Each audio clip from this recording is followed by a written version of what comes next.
ఎర్రచందనం స్మగ్లర్ల భరతం పడుతున్నారు తిరుపతి టాస్క్ ఫోర్స్ పోలీసులు. పక్క రాష్ట్రాలకు ఎగుమతి చేసిన ఎర్రచందనం రికవరీ చేసి శభాష్ అనిపిస్తున్నారు.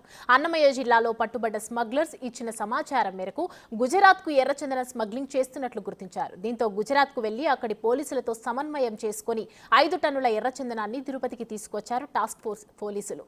దేశ విదేశాల్లో ఎక్కడ ఎర్రచందనం దొరికినా టాస్క్ ఫోర్స్ వదిలిపెట్టదంటున్న red sandal task force incharge Tirupati SP సుబ్బారాయుడుతో మా ప్రతినిధి Damodar face to face. Tirupati red sandal task force గతంలో ఎన్నడూ లేని ఒక విక్టరీ సాధించిందని చెప్పవచ్చు. ముఖ్యంగా గుజరాత్లో అక్రమంగా నిర్వహించిన 5 టన్నుల ఎర్రచందనాన్ని సీజ్ చేయడమే కాకుండా అక్కడి నుంచి తీసుకొని రావడం కూడా జరిగింది. ఇది ఏదైతే రెడ్ శాండిల్ టాస్క్ ఫోర్స్ ఏర్పాటు చేసినప్పటి నుంచి ఇప్పటి వరకు ఇది ఒక అద్వితీయమైన రికార్డుగా కూడా చెప్పవచ్చు. మనతో ఈ విషయాల గురించి మాట్లాడడానికి Tirupati SP task force incharge Subbarayudu గారు ఉన్నారు. ఆయన అడిగి తెలుసుకుందాం. సార్ చెప్పండి, ఎలా జరిగింది ఈ ఇష్యూ, ఎలా మీరు పట్టుకోగలిగారు? మా రెడ్ శాండిల్ టాస్క్ ఫోర్స్ మరియు ఆఫీసర్సు రాబడిన సమాచారం మేరకు పటాన్ డిస్టిక్ ఆఫ్ గుజరాత్లో ఒక గోడౌన్ మీద దాడి చేసి అక్కడ 155 లాగ్స్ తర్వాత 3 పర్సన్స్ని అరెస్ట్ చేయడం జరిగింది. It is a worth of 3.5 crores containing almost 5 tons capacity. దీంతో ఇప్పుడు యాక్చువల్గా ఈ కేసు అన్నమయ్య జిల్లాలో ఒక 2 అరెస్ట్ చేసిన తర్వాత వారి లీడ్స్ ద్వారా ఈ సమాచారాన్ని సేకరించి ఫర్దర్ యాక్ట్ చేయడం జరిగింది.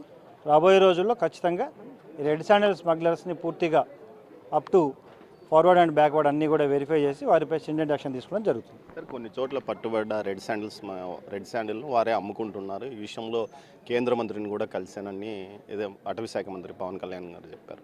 ఇది నేపాల్లో కూడా కొంత ఇప్పటికీ అక్కడే నిల్వ ఉన్న పరిస్థితి. వీటిని వెనక్కి తీసుకురావడానికి మీరు ఏదైనా చర్యలు తీసుకోబోతున్నారు? ఖచ్చితంగా ప్రభుత్వ ఆదేశాల ప్రకారం మేము ఖచ్చితంగా విధులు నిర్వర్తిస్తాం.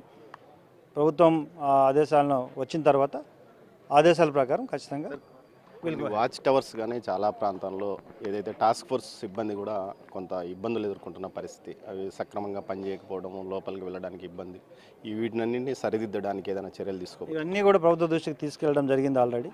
మళ్ళీ ఒకసారి తీసుకెళ్ళి అవి కూడా పూర్తిగా ఇంకా ఫైన్ ట్యూన్ చేసుకొని రాబోయే రోజుల్లో సమర్థవంతంగా పనిచేయడానికి ప్రయత్నిస్తాం.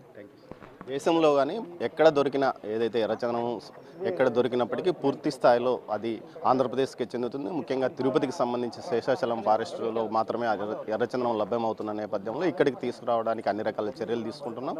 ఈ విధంగానే ఈ కేసులో ఏదైతే అన్నమయ్య జిల్లాలో దొరికిన ఒక చిన్న క్లూ ద్వారా స్మగ్లర్లను పట్టుకోగలిగాం, గోడౌన్ మీద రైడ్ చేసి దొంగలను స్వాధీనం చేసుకోగలిగామని ఎస్పీ గారు అంటున్నారు. కెమెరా పర్సన్ పురుషోత్తంతో దామోదర్, తిరుపతి.